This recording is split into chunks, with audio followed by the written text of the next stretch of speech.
पान के लिए। कैसा लग रहा है? ये लीजिए स्वामी।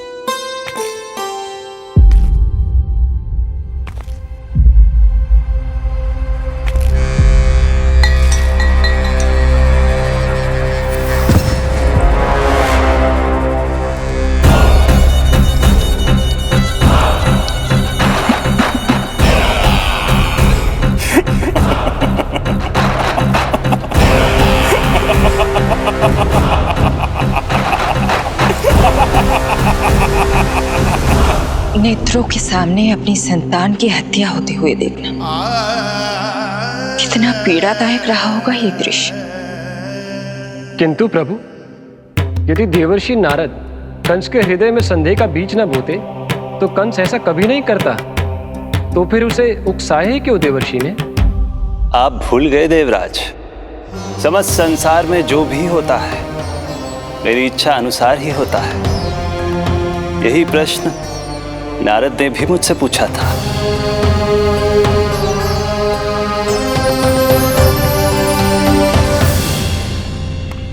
नारायण नारायण।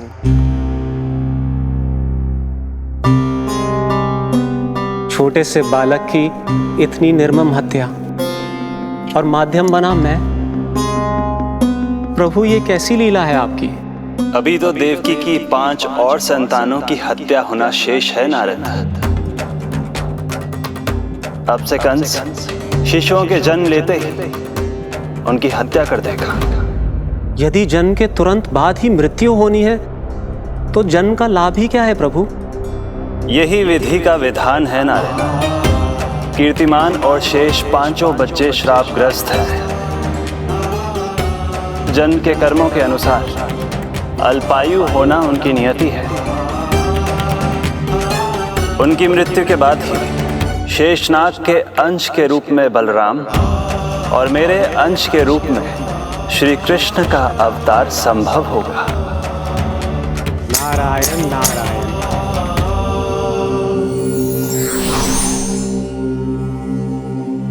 देवकी के पुत्र एक के बाद एक जन्म लेते रहे और उनकी हत्या कर कंस अपने पापों की संख्या में वृद्धि करता रहा। नहीं! मत मारो! मेरा पुत्र! मेरा पुत्र!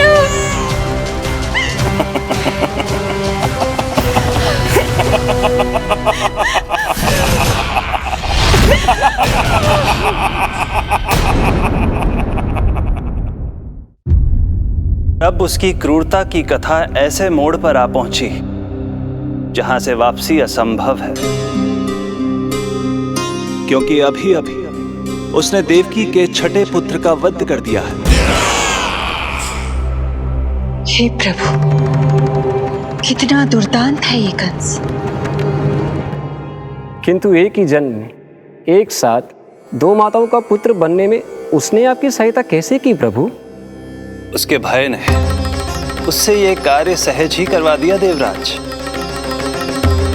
जन्म लेते ही माता देवकी के सभी पुत्रों की हत्या कर उसने मुझे विवश कर दिया है। अब जीवित रहने के लिए मेरे अवतार को माता देवकी की कोख से जन्म लेने के तुरंत बाद मैया यशोदा के पास गोकुल जाना ही होगा। और इस प्रकार कंस के कारण एक ही जन्म में 2 माताओं का पुत्र बनने का आपका वचन सत्य सिद्ध होगा। आपकी लीला अपरंपार है प्रभु। आप सब अब निश्चिंत होकर जाइए। मेरे अवतार के जन्म होने की घड़ी अब निकट ही है। हम धन्य हुए प्रभु। हम धन्य हुए प्रभु।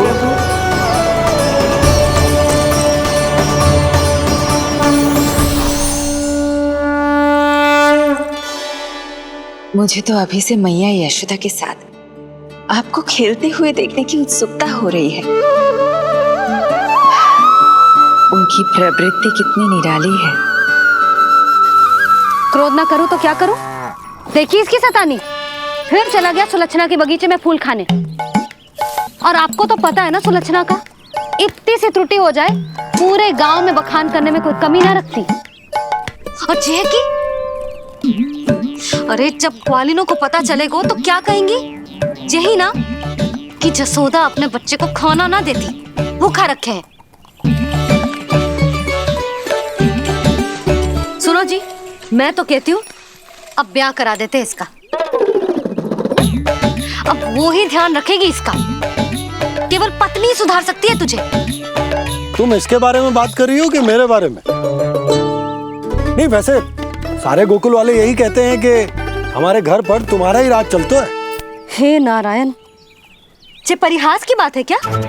मैं इतना दबा के रखती हूँ क्या आपको? यशोदा, हास की बात थी। रामू के कारण मुंह से निकल गई। तुझसे तो मैं बात ही ना करूंगी। कर अपने मन की।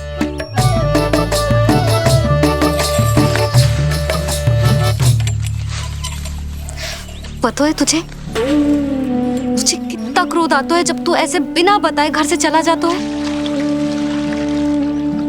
प्रेम है जे मेरा, चिंता है मेरी। तुझे कुछ हो जाए तो अपना लल्ला माना है तुझे।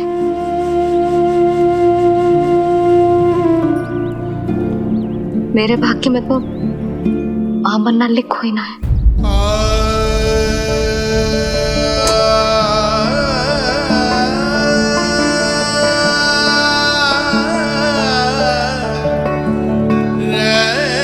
यशोदा,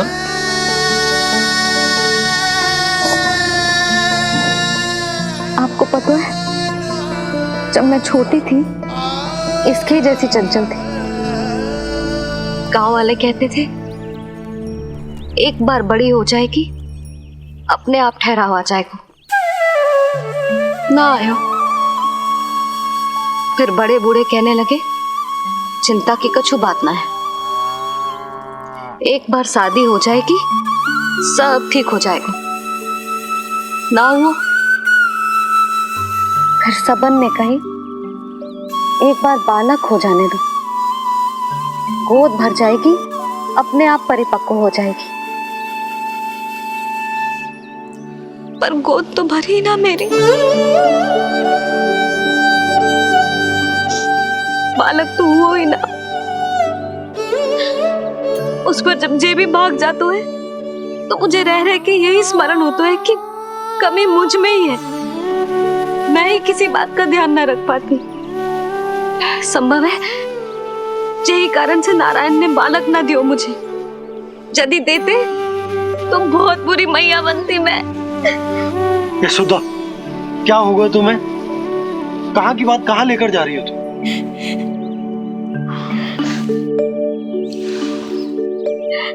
बालक अवश्य होगा हमें, और बहुत अच्छी मैया बनोगी तुम। बस नारायण सही समय की प्रतीक्षा कर रहे हैं।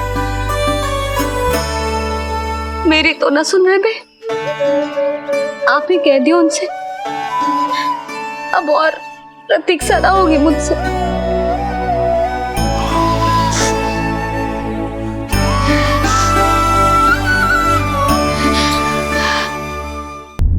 प्रतीक्षा तो अब मुझसे भी नहीं हो रही मैया। तो फिर मैया की इच्छा पूरी कीजिए प्रभु।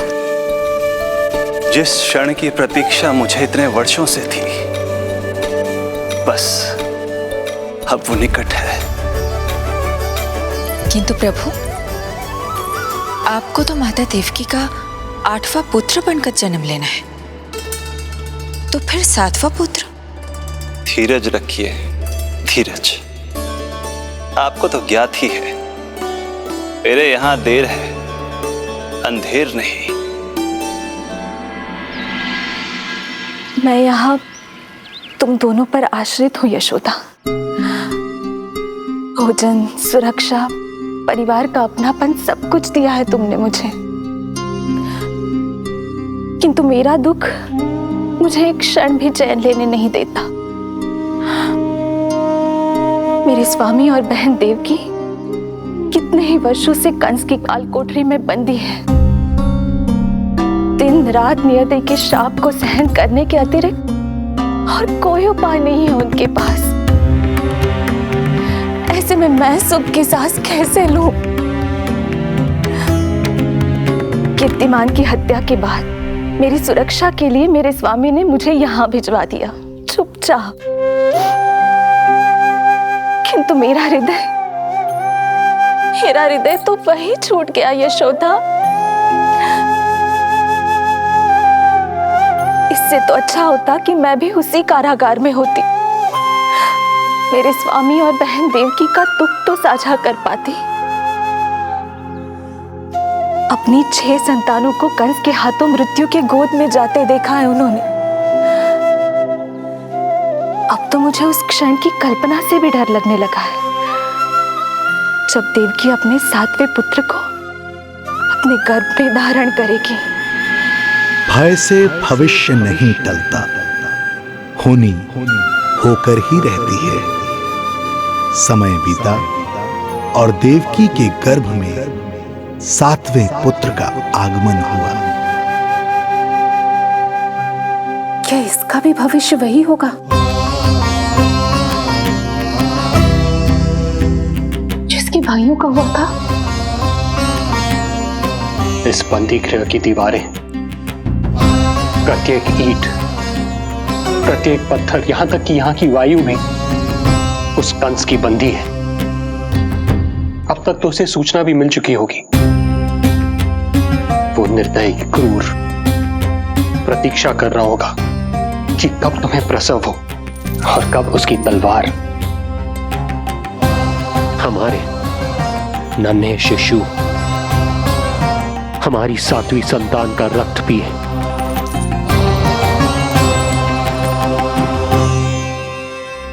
दुर्जन, तुम देवकी की कालकोठरी के बाहर स्वयं उपस्थित रहोगे, प्रत्येक पल 8 प्रहर। जैसे ही शिशु पहली श्वास ले, तुम मुझे सूचित करोगे। अवश्य महाराज, आज्ञा दें।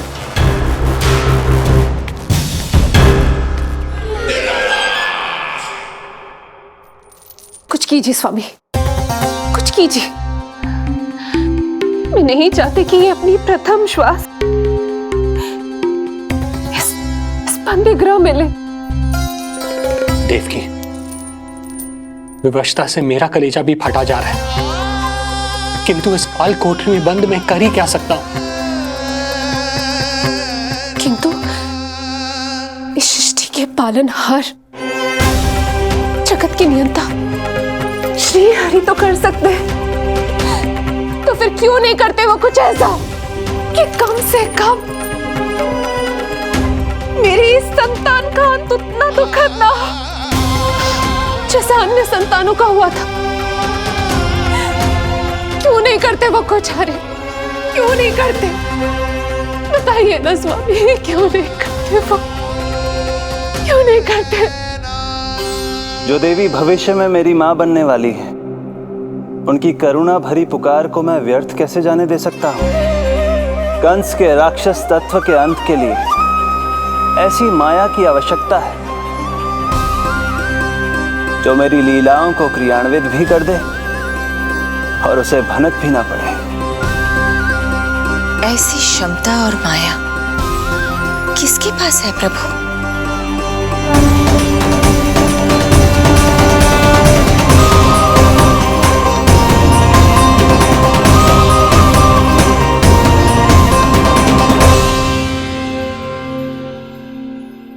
ओम नमो आकर्षणी ज्वाला मालिनी, ओम नमो भगवती क्लेशनाशिनी।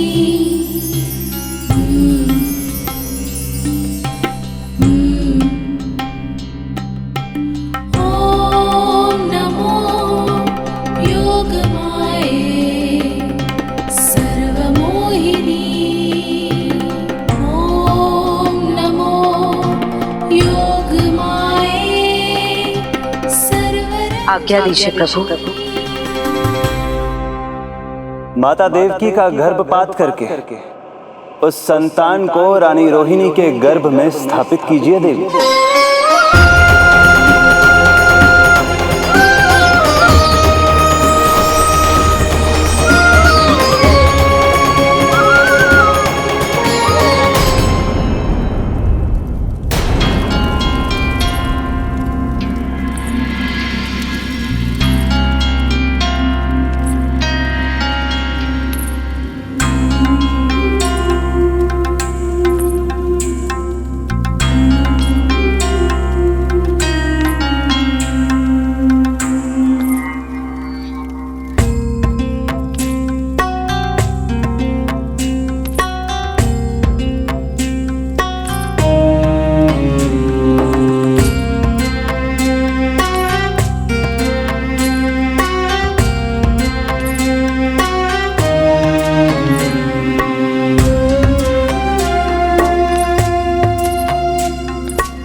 योग माया ने अपना कार्य पूर्ण किया। सुबह सूर्य की रश्मियां देवी रोहिणी को ऐसा संदेश सुनाएंगी जिसे सुनकर वो प्रसन्नता से झूम उठेंगी।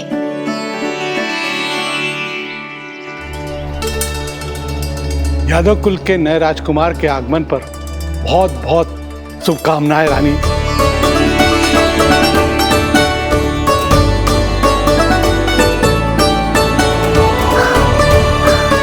यशोदा, मैं माँ बनने वाली हूँ। यशोदा, सुना तुमने? चिच्ची, मैं माँ बनने वाली हूँ। मैं माँ बनने वाली हूँ यशोदा। मैं अरे संभाल के जीजी चिकार कर रही हो। बधाई हो चिच्ची, बधाई हो, बहुत बहुत बधाई हो।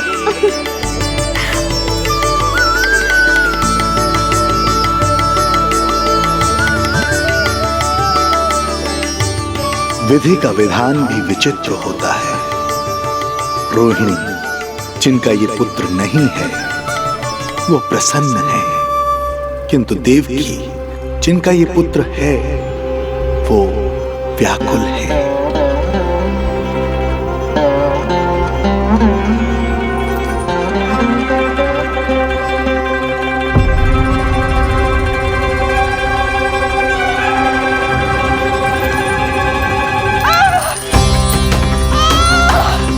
क्या हुआ देवकी?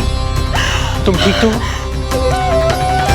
स्वामी, स्वामी मेरा पुत्र, स्वामी हमारा पुत्र चला गया। स्वामी, हमारा पुत्र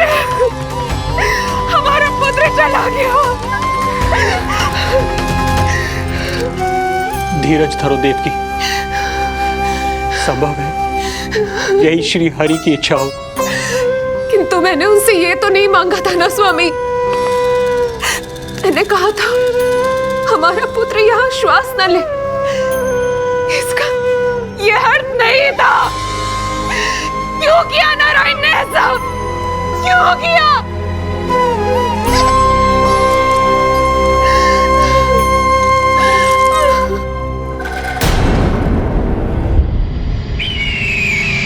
तो ये सत्य है महाराज, राजकुमारी देवकी का गर्भपात हो गया है। बच गया वो शिशु। किंतु यदि मेरे हाथों उसकी मृत्यु होती तो अधिक कष्ट होता उसे। सुख में समय पंख लगाकर उड़ता है। शीघ्र ही रोहिणी के प्रसव का दिन आ पहुंचा और उसने एक स्वस्थ और सुंदर बालक को जन्म दिया।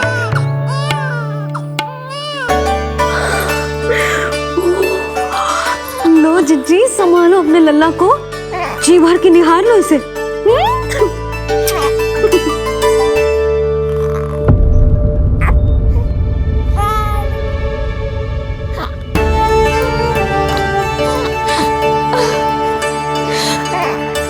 मेरा पुत्र राजकुमार।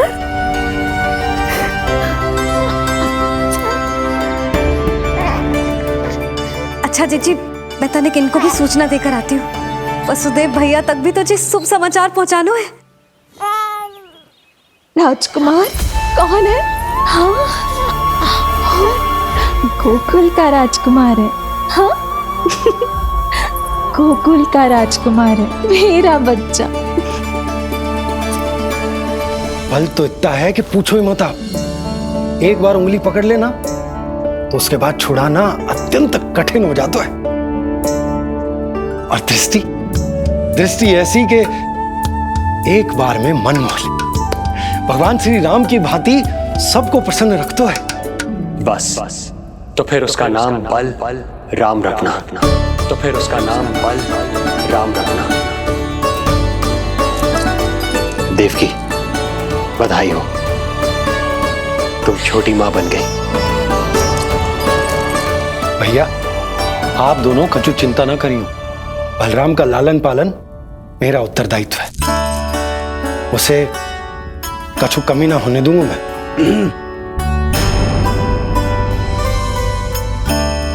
मुझे चलना चाहिए। कितने वर्षों बाद तुम्हारे कारण शुभ समाचार मिला है हमें। श्री नारायण हमेशा तुम पर कृपा बनाए रखे।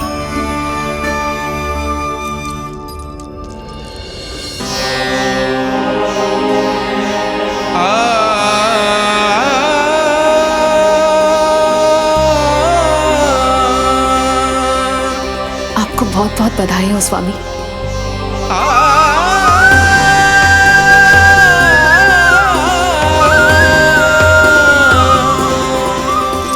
देवकी, क्या हुआ?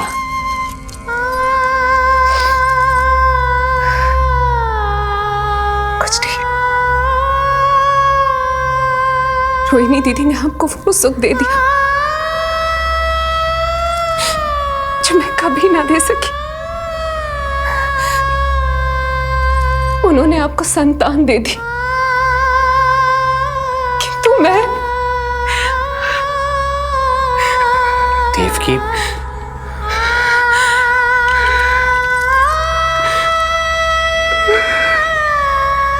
इस समय जो व्यथा माता देवकी की है वही पीड़ा माता यशोदा की भी है। माता देवकी की ममता अपनी सभी संतानों को खोने की वेदना से त्रस्त है, तो माता यशोदा की ममता संतान ना होने के संताप में झुलस रही है। सत्य कहा देवी, मुझे आभास हो रहा है मैया यशोदा का हृदय मुझे अपनी गोद में खिलाने के लिए कितना व्याकुल है। सच्ची श्री हरि, सच्ची मैं प्रसन्न हूं मैं कि आपके आशीर्वाद से रोहिणी जी को इतना प्यारा लल्ला हुआ है। पर मुझसे क्या त्रुटि हुई नारायण? मुझे क्यों न दियो आपने लल्ला? मुझसे क्या त्रुटि हुई नारायण? मुझे क्यों न दियो आपने लल्ला?